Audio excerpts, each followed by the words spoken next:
his opinion.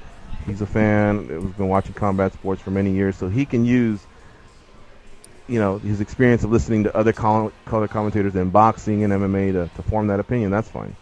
Others disagreed, including myself. He is my cup of tea. I was digging it.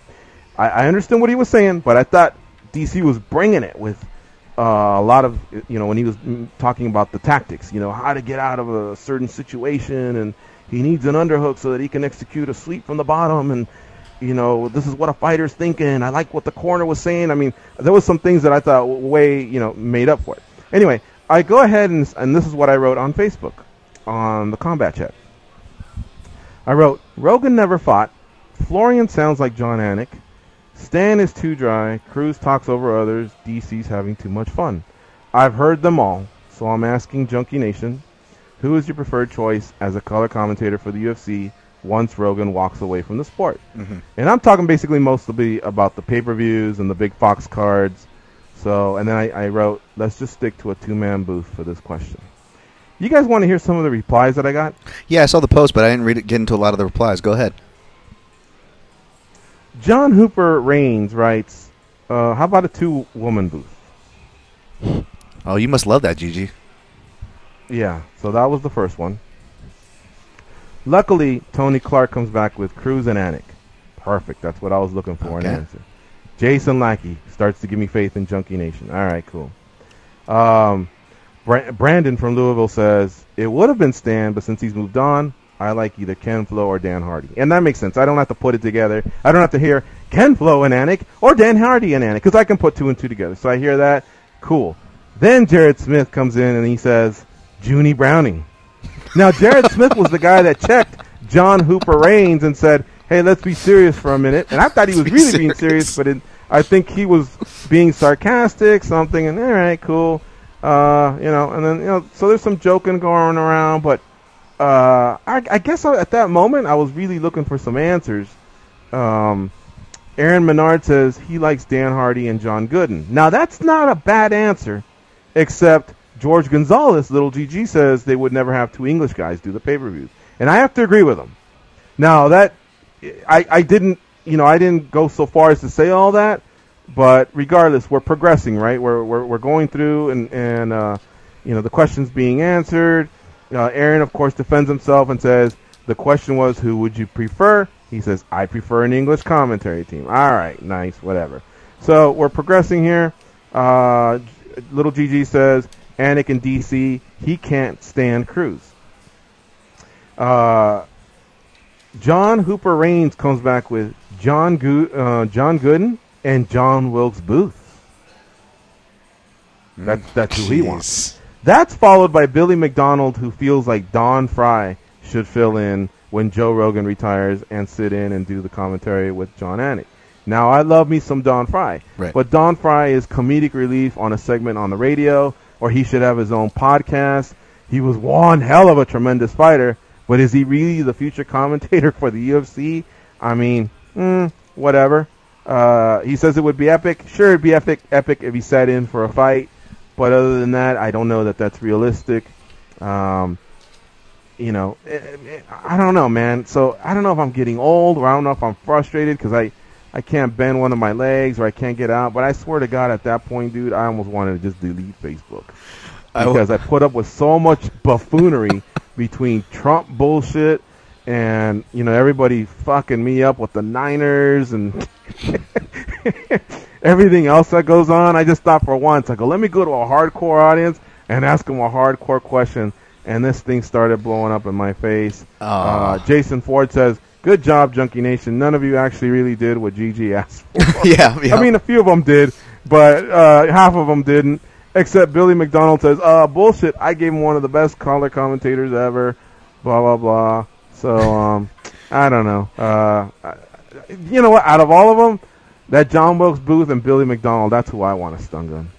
Yeah, those are pretty wild out there. What do you get? I hear where you're coming from, G, and this is my issue with the Junkie Gathering. There's times where I just need an answer, and I get this bullshit, and I want to fucking murder people for it. So I feel where you are. But then I think there are times where, depending on the day, you and I are on the other side of that, doing that to someone else. So I think it just depends on what you're trying to accomplish that day and the mood you're in. Mm-hmm. But I would say that if they got stun gun, they should probably take that stun gun and go, yeah, I did put something stupid. But you should also say the same thing when they call you out, and you should know that you're probably going to do something stupid. And that's the way I look at it.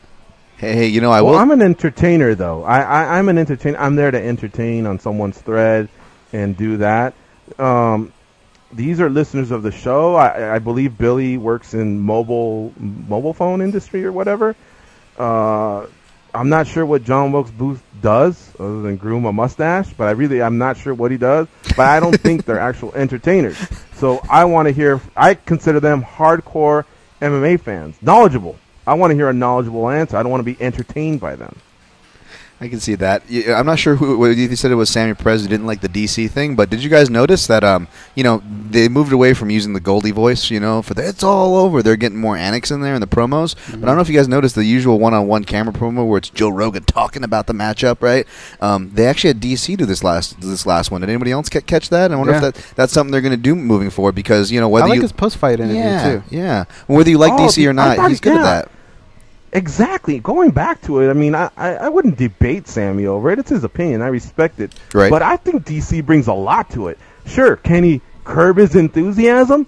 Perhaps. Maybe he's laughing too much, and, maybe everything's just, not everything's that funny or whatever. But his analysis is great. And you know what? He's been going in there, and he's been pushing some of these fighters. Pushing them a little bit, And why? Because he's a fucking world champion.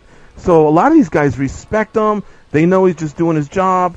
He's one of the hardest workers out there. He's succeeded in another combat sport in wrestling.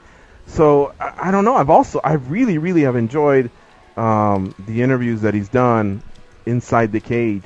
I thought he pulled a good one out of John Moraga as well when things weren't going well, and he was there for the fighter. So he's got some skills, man. He's got some talent. So young man. Maybe Sammy will come around on him. Young man, when he puts a hand on the shoulder, that's a DC move right there. I'm not so sure Sammy's the type to change his opinion. I think he's one of those, once he's locked in, you're toast. This is true. What a payback. I know exactly what you're talking about. Oh my. Yeah, but a catchy headline or obviously websites or anything. I think people that post on social media obviously have to have a catchy question, a catchy tagline or something. To get that type of back and forth discussion. But I don't think that's what Ernie's doing. I think Ernie's just a hater. And I asked him, I go, did Dana block you or what? And it turns out he did. But the UFC's not dying. The only thing you could say is, because 2016 was massive. I mean, they had like 4 pay-per-views go over 1 million. Four go over 1 million in pay-per-views. Ronda fought at the end of the year, and so 2017 started off a little bit poorly, but that's because 2016 ended so strong. Whether it was lucrative for the UFC. And then they're now going to have these 3 fight cards, New York, Detroit, and end of the year, that you still have to gauge and see how they finish. And then in 2018, they get a new TV contract. So I would say, business is still good. I think the UFC Fight Pass is always gaining in subscribers. I thought Dana White Contender Series was a home run for them. I don't know. Yeah, so I think that's what it was. Is I was just jumping from thread to thread, and I was just, too many dimwits out there. To counter that point, counter my own point that I made earlier, as far as UFC's dying or anything like that, or any kind of alarmist attitude, going against my point from earlier, when we had time to build up the cards, we can go back and click on cards, and some of them, not only they not as much fights, but you could argue that I would take maybe even an FS1 card of today over, for example, UFC 50, George St. Pierre's first loss to Matt Hughes. That was War of 04. There was only 7 fights on that card. By the way, that was commentated by Frank Mir and Mike Goldberg, a rare UFC pairing in the lexicon of past commentary teams UFC's had. That was commentated by those two, and that was Tito Ortiz versus Patrick Cote, the headliner spot. And Matt Hughes St. Pierre was actually third down. Rich Franklin and Jorge Rivera were actually above them.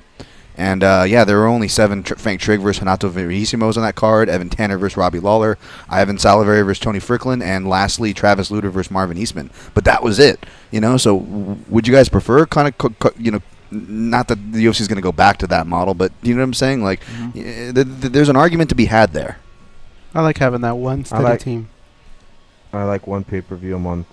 I don't need as many fight nights.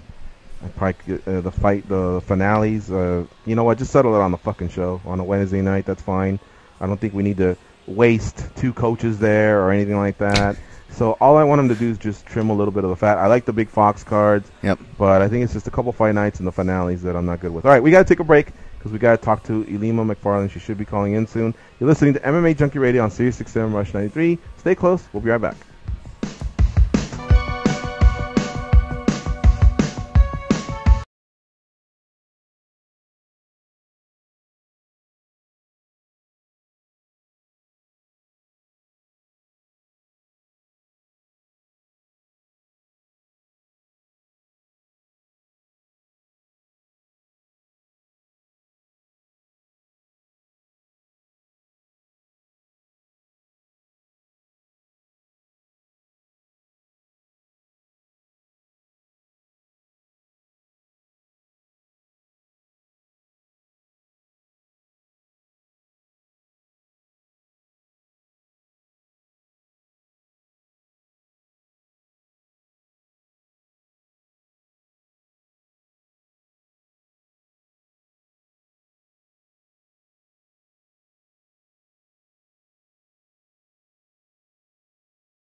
They pat down TSA agents because they don't know where those people have been, and because they can. They are Gorgeous George and Goes, and this is MMA Junkie Radio. Get the radio channel numbers for NFL, NBA, and NHL games sent directly to your smart device. Go to SiriusXM.com/sportsnow, then click Add to Calendar. You'll even get the links sent directly to. You'll even get links to listen directly on the SiriusXM app. There you go. Fumbled that. All right. We will be talking to Ilima MacFarlane in just a bit. However, she is not ready to go yet, so let's take a couple calls from Junkie Nation. Who do we have, Danny? Okay. Hey, George. Yes. We are actually getting Ilima right now. Oh, okay. So, callers, hang tight. We're going to talk to Ilima MacFarlane. She'll be fighting for the inaugural flyweight title at Bellator MMA. It happens this Friday. Her opponent will be Emily Ducati. Ilima MacFarlane is 6-0. Emily Ducati is 6-2. And they will go 5 minutes, 5 rounds in the co-main event feature on Friday night. Your main event that night, by the way, is Ryan Bader as he defends versus Linton Vassell. You can catch all this on Spike with a 9 p.m. Eastern start time. Spike is channel 241 if you have DirecTV. Otherwise, check your cable and satellite listings. We ready to go, Danny? We are. Joining us now on the hotline is Ilima MacFarlane. Hi, Ilima. How you doing? Hello. Hi, I'm good. How are you guys? Great. We have a soothing voice. I already like talking to you. Can't wait for this interview to get going. Oh, you're the first person to ever say that. Well, so many athletes just kind of go through the motions, and then they even say, well, it's just part of the job. Well, it is, but it's a really important part of the job because this is your chance to, connect with fans and connect with media. So I'm glad that it appears you're embracing it here, before the biggest fight of your career. Yeah, no, I actually am one of the few fighters who I really like the media part. And, I have no issues talking to people, even fight week. It's, like you said, it's part of the job, but it's part of the job that I actually enjoy. So, what do you actually hope? When you go to interviews, do you hope that they talk X's and O's, takedowns, jabs, cardio, your camp, or do you want the media and the fans to learn more about Ilima MacFarlane personally? We know you have a master's degree. Mm-hmm. We know, the things that are outside, Brazilian Jiu-Jitsu, very competitive there as well. So, do you want them to find out more outside of MMA, or do you like talking, I guess, more tactics of the upcoming fight? Oh, man. So I actually have the worst MMA IQ ever. I really only started watching the sport when I started training. So I've only been watching for 4 years. And even then, I kind of only watch women's fights. So I actually think that my MMA IQ is really low. And so, yeah, when they ask me technical questions, I'm just like, oh, shoot. So I do enjoy the personal questions. I do enjoy having fans and reporters get to know me a little bit better because, yeah, I'm not just a fighter.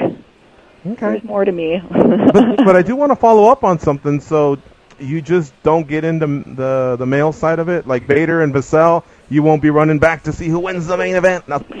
I don't doubt that. She has been working on her striking since our fight.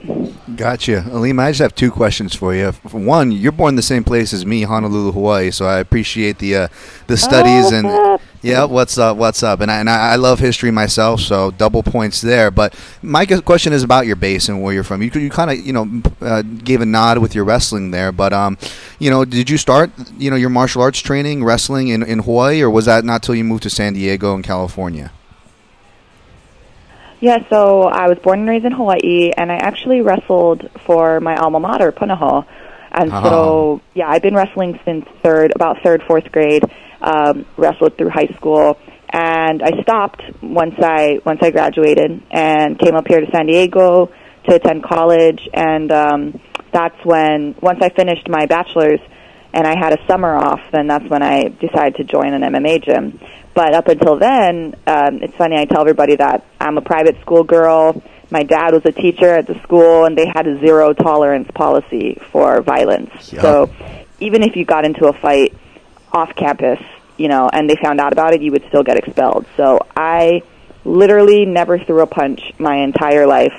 until I joined the MMA gym. I hear you. When I 100. was 24, 23. I was going to say, I hear you 100%. I have two cousins who went to Punahou, and I was going to say the rules are real strict, but the resources are real high. So it sounds like you did a good job of getting that. And I guess my last question, tying that to coming up to California, you said your fight IQ wasn't that great, but then I see, pictures on your Instagram, you're training with, UFC vets like, not Pro Gonzalez is just getting started, but I guess I should say, Liz Carmouche with Team Hurricane Awesome out there. Are you picking up any fight IQ from your teammates, or if not, maybe from your coaches? And who are those coaches you're working with out there? Oh yeah, absolutely. So Manolo Hernandez, Bill Crawford, they're my head trainers, my head MMA trainers, and then Boogie Martinez, he's my head jiu-jitsu coach. He also did a little bit of MMA himself, and I'm surrounded by people who really know the game really well, and that's why I trust them with everything. They're the ones that put together the game plan. They're the ones that put together my camp. So, they want me. I guess I should say I should probably watch more MMA, but I really don't. I only watch the cards that have girl fights, honestly. So, I of course I pick stuff up in the gym and here and there, but I still don't think that my IQ is that high, or as high as it could be if I watched more fights. I don't know. I'm not really an MMA nerd. Ilima, we have about 1 minute left, and I wanted to ask a follow-up question. Can you define the freak out? Is the freak out just like, somebody that walks by and you say, "What the hell are you looking at?" Like, what? To what level is this freak out? Yeah, no, it could be that, or most of the time, though, it happens on my phone. Like some of my teammates will text me, or people on social media. I will literally post something that says, "Hey, guys, this is how you watch the fight." And then someone will comment, "Hey, how do I watch the fight? When do you fight?" And that kind of little shit just makes me explode, and I freak out. So my coach even had to post on the team page yesterday, like, "Hey guys, don't ask Ilima the stupid questions, like, hey, how are you feeling? Are you ready for the fight? How's the weight cut going?" It's like, no, I'm not ready for this fight. Oh, the weight cut's going fucking great. I love cutting, it's like stupid questions like that. That's what I mean. All right. Thank you very much to the tag group, Steve and Isaac. Shout out to them for lining that one up. Let's take a break and get this out of the way. That way we can come back and just cruise to the finish line with some phone calls. Get in the queue right now. It's the time, 866-522-2846. It's the first thing we'll do when we come back after this break.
You know that scene in Star Wars where Darth Vader tells Luke he's his father? What if I walked in right after with my voice and was like, I'm your Uncle Walter. Here. So is one. Then you could have the guys that wash out of the top level. You don't have to worry about losing them to Bellator now. You can use them to bring their name value, you know, and whatever promotion you put into them to carry over to the smaller feeder show and feed that kind of, you know, get that life cycle going. Well, two things. For one, that's what Dana White Contender Series I believe is going to be. Mm-hmm. So that's where young guys are coming in, and boom, you impress, you're in, and then a few guys that washed out are getting their second thing. And thank God that Dan's counterpoint wasn't true love is your soul's recognition of its counterpoint in another. That's what I thought you were going to say. Let's finish up with Brian from Boston. What's up, Brian? Hey, boys. Real quick, I know we're up against the clock. I'm looking at the main event this weekend, and we have now a healthy middleweight champion, and we still have an unhealthy Robert Whittaker walking around with an interim title, which to me is completely foolish. And is there any way that the UFC can, I wouldn't use the word strip because that insinuates you did something wrong, or just vacate that interim title now that he's hurt and Bisping's back, because it just seems dumb at this point.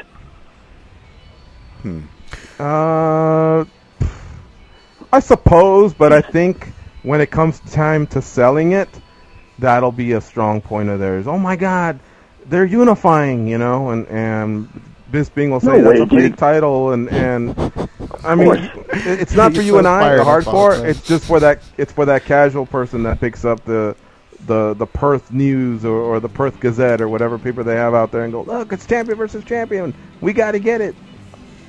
That person's a moron. Just, come on. Enough of that.